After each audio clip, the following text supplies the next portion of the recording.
aad u haysaan shacabkan gobolka Banaadir shacabkana wuxuu naga sugayaa runtii inaan adeegyada bulshada qabanno si adeegyada bulshada u qabanno waxa loo baahan yahay dakhliga lagu qaban lahaa sidaas ayaa keentay in maamulka iyo maareynta maaliyadda aan runtii saarno ahmiyad gaar ah waxaan u mahadcelinayaa gudoomiye ku-xigeenka Xuseen oo runtii juhdi badan geliyay shaqo badan qabtay anaga waxaan rabnaa public finance management inay noo noqoto waxyaalaha la rabo dawladda hoose inay uga horeyso dhammaan dawladaha hoose ee dalka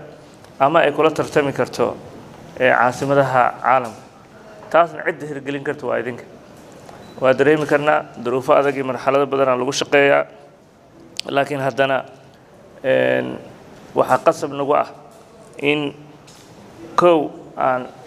shacabkii adeeg bulsho u fulino labo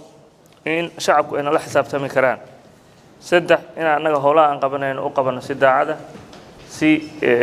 danta dalka ku jirto si u adeegaysa qof walba iyo mandate la siiyay waxaan ogahay qof walba in loo sameeyay wax la yiraahdo shaqo tilmaam ama shaqadiisa waxay noqon lahayd job specification oo runtii qof walba inuu aqristo loo baahan yahay fahmo arrimahan day to day oo agaasime ka daba cararaya suuq iyo ordaya iyo lama rabe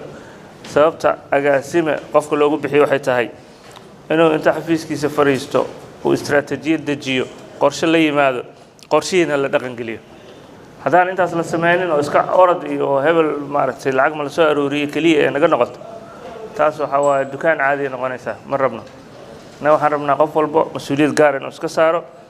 sababta arrimaha dakhliga kala duwan ama dakhliga guud ahmiyad loo siiyo agaasimayaal loo magacaabo waxay tahay in shakhsiyaadkaas lagu dhiirigeliyo hawshana ay u istaagaan hawl ay leeyihiin ay ka dhigtaan lagulana xisaabtamo in dakhligaas uu kordho qof walbana waxa jiri doona bil walba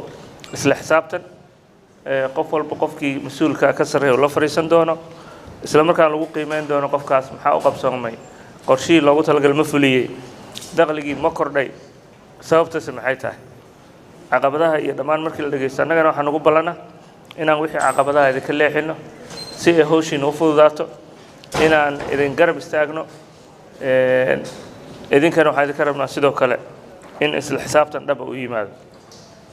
waa siduu Xuseen u sheegay waxa laga yaabaa markii structure la sameeyay agaasimayaasha dhanka dakhliga agaasime la wada yiri in la yiri who is who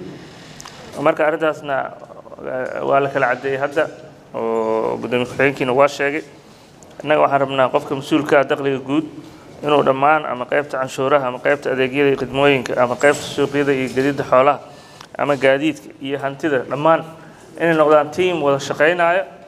oo mas'uulkoodii la shaqeeya si ay hawshan noogu sahlanaato isla xisaabtan dhab ahna u yimaado intaas kadib